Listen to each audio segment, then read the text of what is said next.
Welcome to Hub History, where we go far beyond the Freedom Trail to share our favorite stories from the history of Boston, the hub of the universe. This is episode 314, Remembering Rita. Hi, I'm Jake.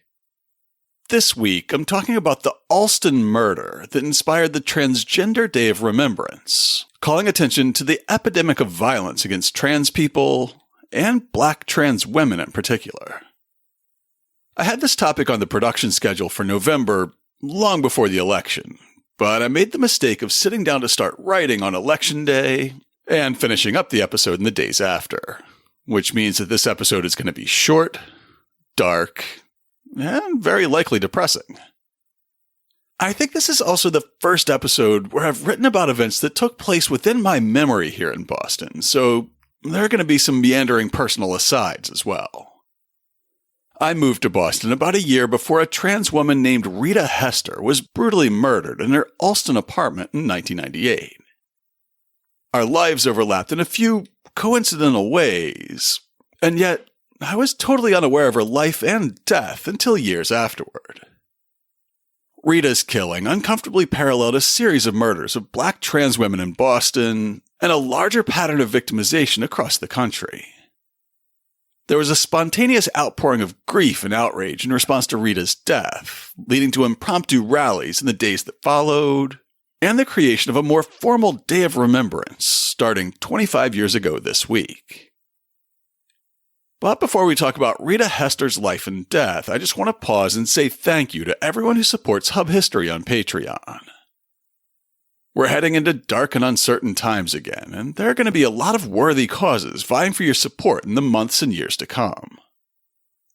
This podcast relies on your support for everything from research databases and AI tools, to web hosting and security, to mics and cables. So I hope you'll consider sponsoring the show for as little as $2 a month. To everyone who's already supporting the show, thank you. If you're not yet supporting the show and you'd like to start, it's easy. Just go to patreon.com/hubhistory or visit hubhistory.com and click on the Support Us link. And thanks again to all our new and returning sponsors. Before we get into the meat of the show, I also want to start this episode with a bit of a dedication.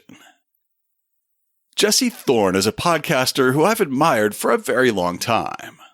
He's probably best known for his NPR show Bullseye, where he's proven to be a fantastic interviewer of pop culture figures from rappers to actors to comedians to writers to poets.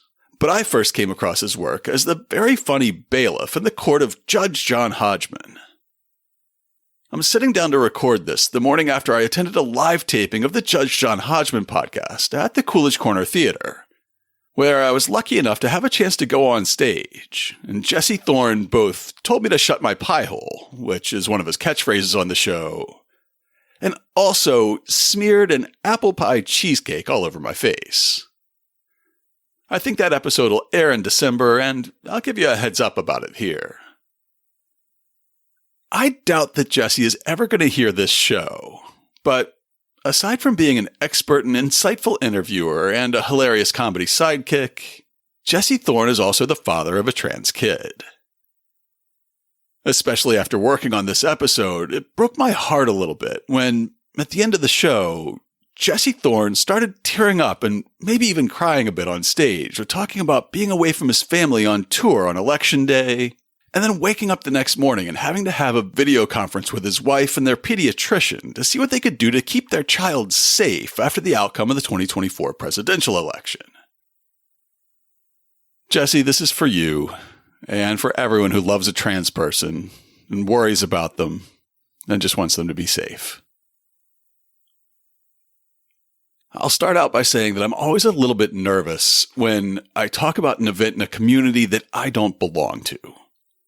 I always want to be sure that I'm talking about people as respectfully as possible, and that goes double when I'm speaking about the dead. All that at the top of the show so that you, dear listener, know that while I'll share some news articles from the 90s that are going to use dated, now transphobic language, even thin transphobic language, I hope that my own words that I've written here and that I'm going to speak will be respectful. If I get some of that wrong, please feel free to write in. tell me what I got wrong, what I can do better next time. And if you're the type of person who doesn't think that trans people deserve dignity, respect, and safety, this is a perfect time to go find a different episode. On November 30th, 1998, the Boston Globe reported on the city's 34th homicide of the year, which took place on Parkvale Ave 2 nights before that. Parkvale is a residential street. It runs parallel to Harvard Ave in Allston for one long block of nearly identical 3-story brick apartment buildings. It runs between Brighton Ave and Com. A lot of the surrounding streets are lined with bars and restaurants, but Parkvale itself is typically a lot quieter than those surrounding blocks. That quiet was shattered on the evening of Saturday, November 28th, with the Globe reporting, before he was stabbed to death in his Allston apartment, William Hester was a nightclub singer and a party thrower, a man who sported long braids and preferred women's clothes, according to neighbors. Until his body was found on Saturday, many in the building on Parkvale Avenue believed Hester was a woman. Police declined to answer questions about Hester's apparent double life. They said they were focusing their investigation on his final hours. Hester, who lived in his bottom floor apartment for several years, was often seen taking care of his black cat or entertaining friends, sometimes angering upper floor tenants with late-night loud music. The language in that article is pretty much the opposite of how we'd speak of a similar incident today. We wouldn't use Rita's dead name, we wouldn't misgender her, and we just generally speak or write more respectfully instead of treating her death like a spectacle. It seems easy to chalk this up to our changing times, or you could say to rampant political correctness if you're the sort of person who thinks that being respectful to people is only something one does out of some sense of political correctness that's thrust on you unwillingly. Fine. There's plenty of evidence, though, that people in 1998 who did not sit on the Globe's editorial board were a lot more forward-thinking and accepting than those who did. On December 3rd of that year, someone named George Kirstein wrote a letter to the editors of the Globe, chiding them for how they portrayed Rita. I found your characterization of Rita Hester degrading and potentially misleading. Throughout your coverage of the incident, you refer to Hester as he and a transvestite. A significant number of people live as the opposite gender and are socially perceived by all they meet as that gender. To reduce Rita Hester's life and dignity to the level of, quote, a man in women's clothes is disingenuous and disappointing.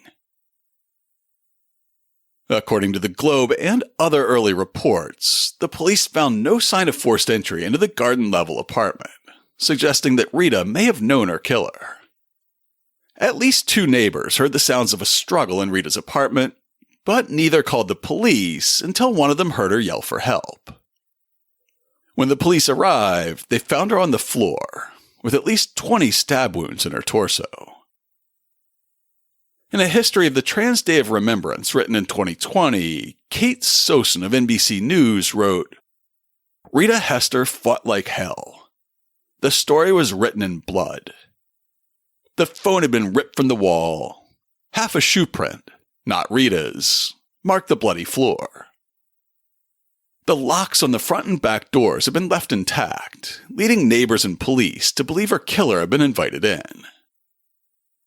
Police don't clean crime scenes.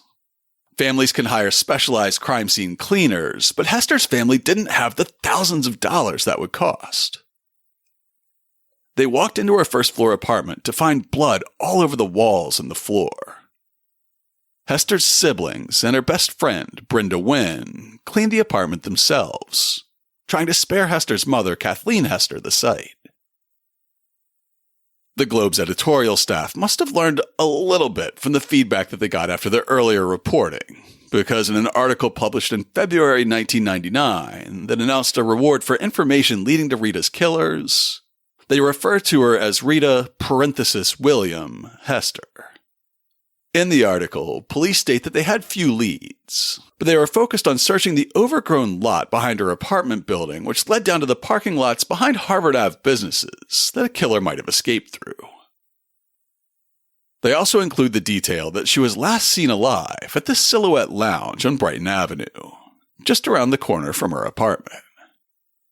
Kate Soson's profile for NBC continues, at 4 p.m., Hester called a friend, another trans woman who lived in Allston.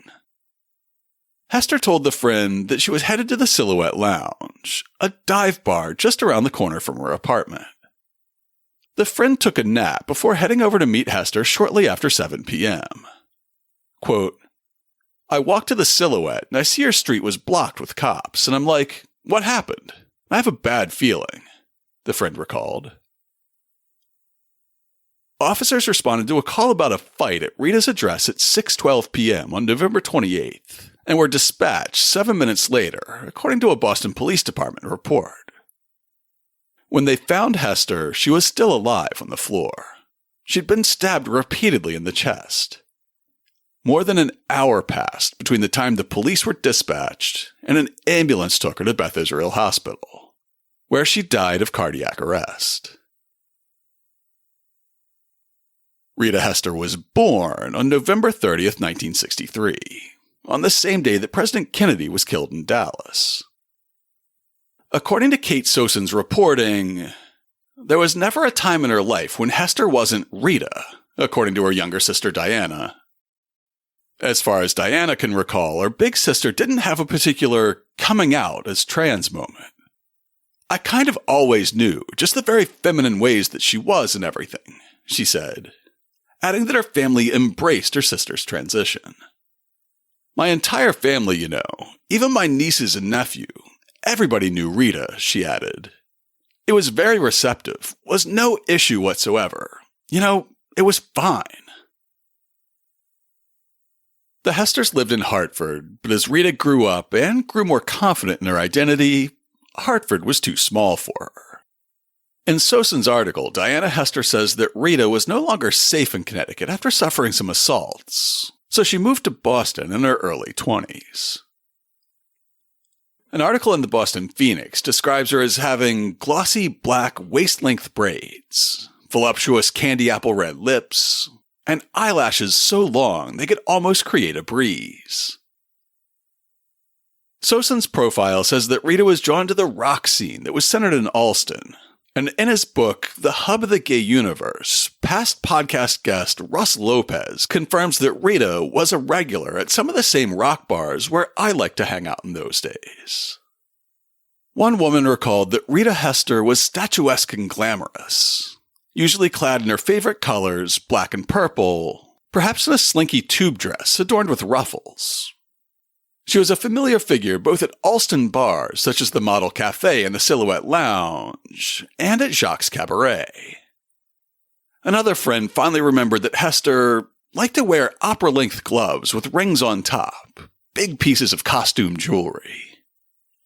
Bunratty's, the Model, and the Sill, or Silhouette, were dive bars around Allston, where, in the late 90s, I'd go and hang out with punks and metalheads.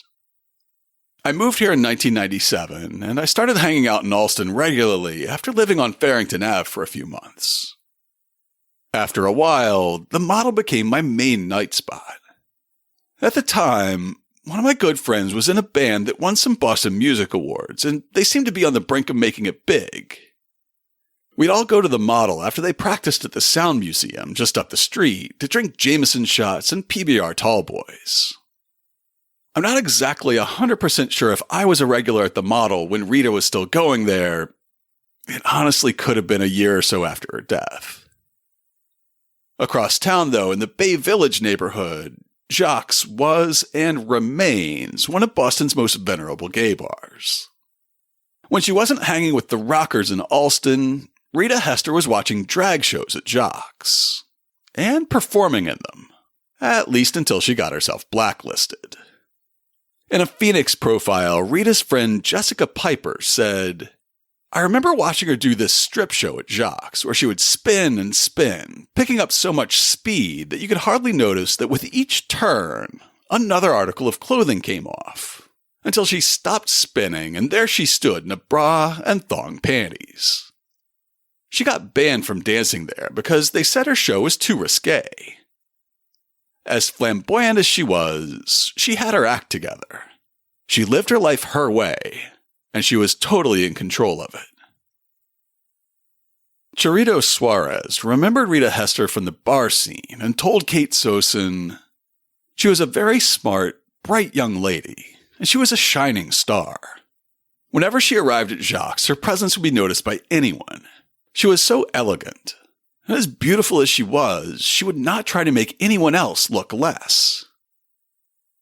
A few weeks after the murder, Brenda Wynn, a bartender at Bunratty's who became Rita's best friend, told the Phoenix, "She loved music and dancing, and, unlike many transsexuals," her word in 1998, "she wasn't afraid to go to straight bars and clubs to have fun. Everything she did and everything she wore was extravagantly wonderful." On November 26th, Rita celebrated Thanksgiving at the family home of Brenda Wynn. 2 days later, Rita was dead. She was murdered 2 days before her 35th birthday, and her killer remains at large as we approach her 61st. Rita Hester was murdered 6 weeks after Matthew Shepard, the 21-year-old college student who was beaten to death near Laramie, Wyoming. Extensive press coverage of his death helped to draw attention to how pervasive hate crimes against gay people are in America. Yet the prevalence of crimes against transgender people, and black transgender women in particular, still went mostly unreported. Monique Thomas, who was another transgender black woman, was murdered near Fields Corner in Dorchester in September of the same year. 25-year-old George Stallings was convicted of second-degree murder in her case and remains in prison. But her death was mostly ignored by the media. Activists and friends of Rita noted the discrepancy, especially when they remembered the parallels between Rita's murder and the death of Chanel Pickett, who was murdered 3 years and 8 days before Rita Hester. At about 5 a.m. on November 20th, 1995, 2 young men woke up to the sound of screaming and crashing coming from their third roommate's room in their shared apartment on Chandler Street in Watertown, right on the Belmont line. When asked, the roommate William Palmer claimed that everything was fine, but they were skeptical and pretty worried, so they went to an attorney's office to ask for advice, and the attorney called the police. When the cops broke down the door, they found 34-year-old Chanel Pickett dressed in a blouse and jeans, with her wig nearby. She'd been strangled to death. Again, using the insensitive language of the era, the Globe reported that her encounter with Palmer had begun at a combat zone bar the night before. Prosecutors alleged that Palmer was at the Playland Cafe in the combat zone when he met Pickett and Pickett's twin brother, Gabriel, also a transsexual awaiting sex change surgery. Palmer drove with them back to their Washington Avenue home in Chelsea, where the group snorted cocaine. Palmer then took Roman Pickett, who went by the name Chanel, back to his Chandler Street apartment, said Adrian Lynch, an assistant Middlesex district attorney. There, he discovered Pickett was a man and strangled him during a scuffle, Lynch said. Gabrielle, Chanel's twin sister, who had transitioned at about the same time as Chanel, bristled at that characterization of her sister's death, telling the Globe, "He didn't kill her because he didn't know. He's saying that to cover up. He's been in Playland several times. He knew exactly what she was." Other patrons of the Playland bar confirmed not only that Palmer was a regular, but that he preferred to pick up trans women. One said that she'd been on 4 dates with him before he met the Pickett twins. Nonetheless, the prosecution team's assertion that Palmer flew into a rage when he discovered Chanel's birth sex made it easy for Palmer to put forward a trans panic defense, essentially claiming that he was unable to control his rage when he made the discovery.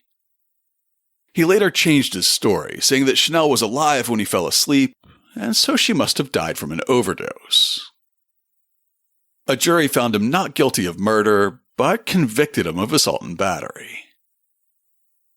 The year 1995 had seen a spike in violence against LGBT Bostonians.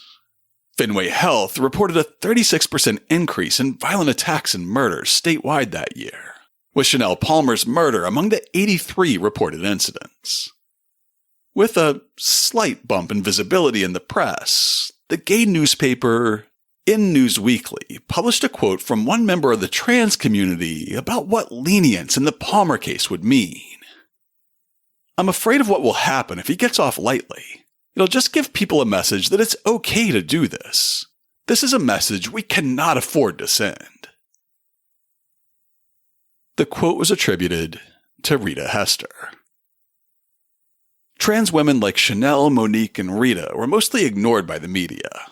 And as we've seen, they were consistently misgendered, dead-named, and belittled in the limited press coverage their deaths garnered. Rita's friends were outraged by the Globe's references to her as, quote, "a man who preferred women's clothes." Working with radical groups like Queer Revolt and Lesbian Avengers, they led protests at the offices of the Boston Herald and Bay Windows, a paper devoted to Boston's gay community that had still consistently misgendered Rita in its reporting. The protest at the Herald is another weird way that my life almost intersected with Rita's. When I was in college, I worked as a security guard at the Herald for a while. I worked the 4 to midnight and sometimes midnight to 8 shifts at the old Herald complex on Harrison Ave, walking my rounds with an old-fashioned wind-up watchman's clock that had matching keys chained to the wall at certain points to prove that I'd been there, and drinking coffee from a terrible vending machine to stay up all night. For listeners who've been in Boston for less than a decade, the Herald headquarters used to be where the Ink Block is now, roughly bounded by Harrison, Traveler Street, Albany Street, and Herald Street.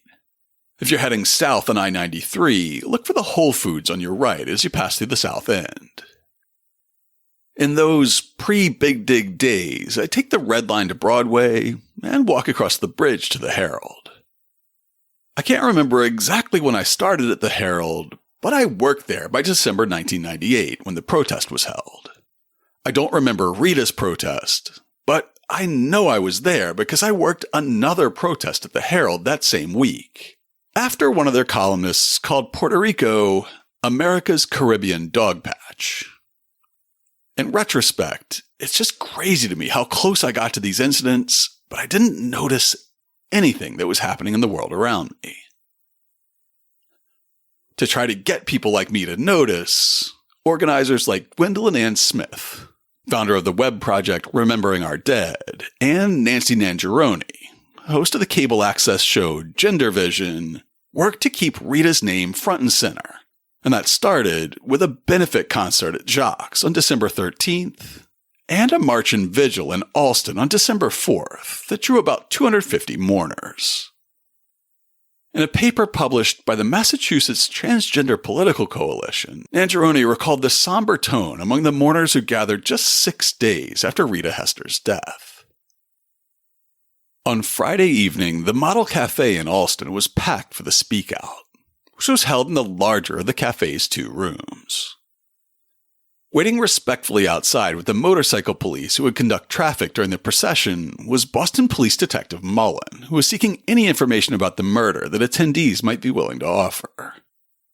I started the Speak Out by announcing that the purpose of the event was to honor and remember Rita, and that those who wished to express their feelings about the press coverage would have an opportunity another evening. During the Speak Out, most comments were focused on grief at losing Rita.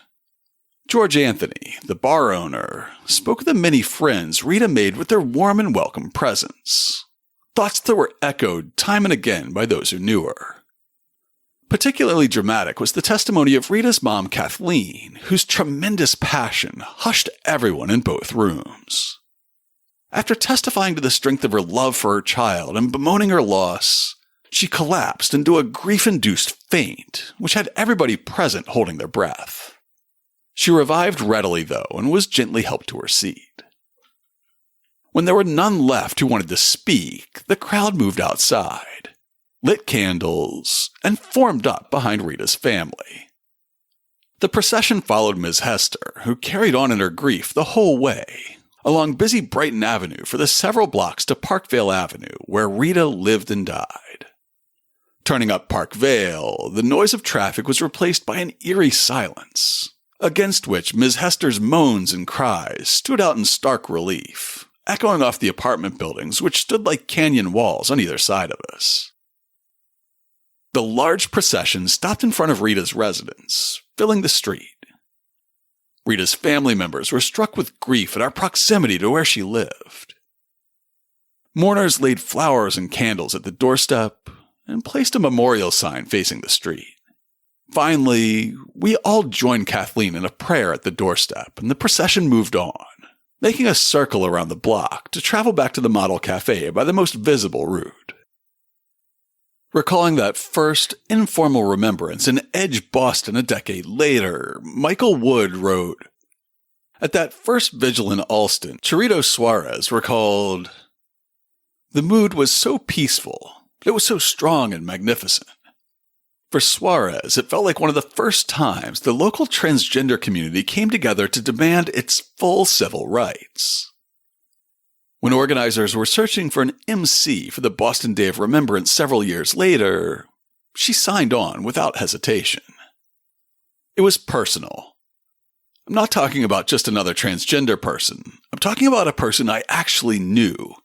I knew her character, and I knew her heart. "I'm doing it for her," said Suarez. "We must speak for her." The next year, in 1999, Gwendolyn Smith was the driving force behind more formal marches and vigils that were held in both Boston and San Francisco on November 20th, the date of Chanel Pickett's murder. That date has since been enshrined as a formal day of remembrance, which is now honored in over 200 cities around the world. In the face of unprecedented violence against trans women in 2021, President Biden issued the first presidential statement on the Trans Day of Remembrance, which opened, "This year, at least 46 transgender individuals in this country, and hundreds more around the world, were killed in horrifying acts of violence. Each of these lives was precious. Each of them deserved freedom, justice, and joy. Today, on the Transgender Day of Remembrance, we mourn those we lost in the deadliest year on record for transgender Americans, as well as the countless other transgender people, disproportionately Black and brown transgender women and girls, who face brutal violence, discrimination, and harassment." A study by the Williams Institute found that transgender people are over 4 times more likely to be victims of violent crime than cisgender people. And the National Coalition of Anti-Violence Programs reports that transgender women, particularly Black transgender women, are disproportionately targeted for violence and murder.